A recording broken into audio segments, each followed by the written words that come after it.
Chapter 2. We had been at the shooting box in the Cardinal Woods 5 days when a telegram was brought to Barris by a mounted messenger from the nearest telegraph station, Cardinal Springs, a hamlet on the lumber road which joins the Quebec and Northern at Three Rivers Junction, 30 miles below. Pierpont and I were sitting out under the trees, loading some special shells as experiments. Barris stood beside us, bronzed, erect, holding his pipe carefully so that no sparks should drift into our powder box. The beat of hoofs over the grass aroused us, and when the lank messenger drew bridle before the door, Barris stepped forward and took the sealed telegram. When he had torn it open, he went into the house and presently reappeared, reading something that he had written. "This should go at once," he said, looking the messenger full in the face. "At once, Colonel Barris," replied the shabby countryman. Pierpont glanced up, and I smiled at the messenger, who was gathering his bridle and settling himself in his stirrups. Barris handed him the written reply and nodded good-bye. There was a thud of hoofs on the green sward, a jingle of bit and spur across the gravel, and the messenger was gone. Barris's pipe went out, and he stepped to windward to relight it. "It is queer," said I, "that your messenger, a battered native, should speak like a Harvard man." "He is a Harvard man," said Barris. "And the plot thickens," said Pierpont. "Are the Cardinal Woods full of your Secret Service men, Barris?" "No," replied Barris, "but the telegraph stations are. How many ounces of shot are you using, Roy?" I told him, holding up the adjustable steel measuring cup. He nodded. After a moment or two, he sat down on a camp stool beside us and picked up a crimper. "That telegram was from Drummond," he said. "The messenger was one of my men, as you two bright little boys divined.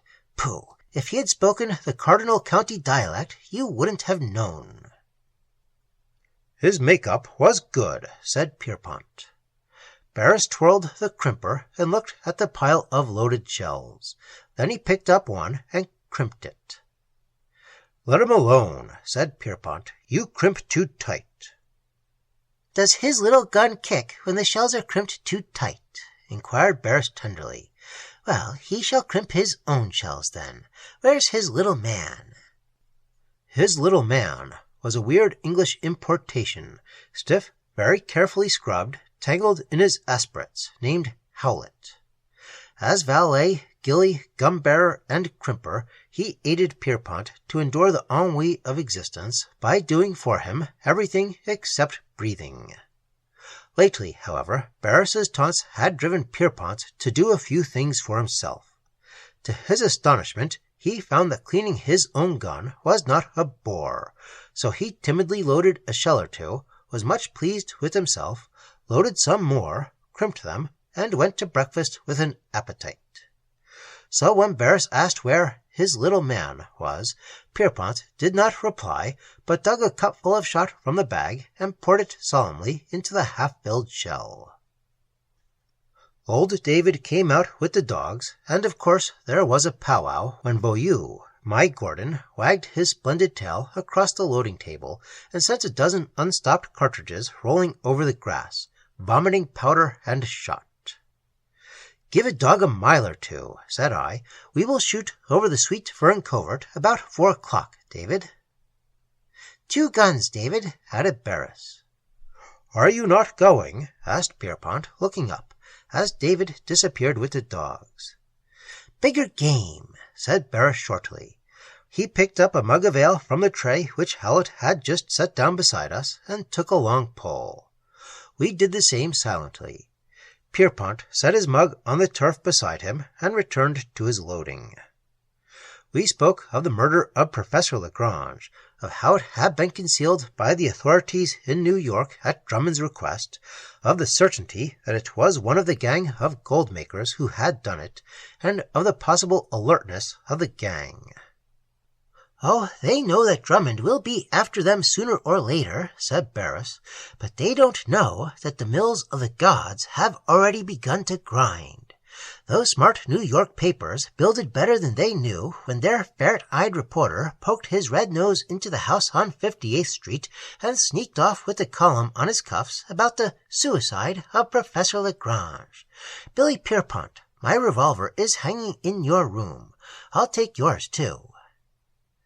Help yourself, said Pierpont. I shall be gone overnight, continued Barris. My poncho and some bread and meat are all I shall take, except the barkers. Will they bark tonight? I asked. No, I trust not for several weeks yet. I shall nose about a bit. Roy, did it ever strike you how queer it is that this wonderfully beautiful country should contain no inhabitants? It's like those splendid stretches of pools and rapids which one finds on every trout river, and in which one never finds a fish, suggested Pierpont. Exactly, and heaven alone knows why, said Barris. I suppose this country is shunned by human beings for the same mysterious reasons. The shooting is the better for it, I observed. The shooting is good, said Barris. Have you noticed the snipe on the meadow by the lake? Why, it's brown with them. That's a wonderful meadow. It's a natural one, said Pierpont. No human being ever cleaned that land. Then it's supernatural, said Barris. Pierpont, do you want to come with me? Pierpont's handsome face flushed as he answered slowly. It's awful good of you, if I may. Bosh, said I, piqued, because he had asked Pierpont. What use is little Willie without his man? True, said Barris gravely. You can't take Howlett, you know. Pierpont muttered something which ended in damn. Then, said I, there will be but one gun on the Sweet Fern Covert this afternoon. Very well, I wish you joy of your cold supper and colder bed. Take your nightgown, Willie, and don't sleep on the damp ground. Let Pierpont alone, retorted Barris. You shall go next time, Roy. Oh, all right. You mean when there's shooting going on? And I, demanded Pierpont, grieved. You too, my son. Stop quarreling. Will you ask Howlett to pack our kits? Lightly, mind you. No bottles. They clink. My flask doesn't, said Pierpont, and went off to get ready for a night's stalking of dangerous men. It is strange, said I, that nobody ever settles in this region. How many people live in Cardinal Springs, Barris? 20, counting the telegraph operator, and not counting the lumbermen. They are always changing and shifting. I have 6 men among them. Where have you no men? In the 400? I have men there also. Chums of Billy's, only he doesn't know it.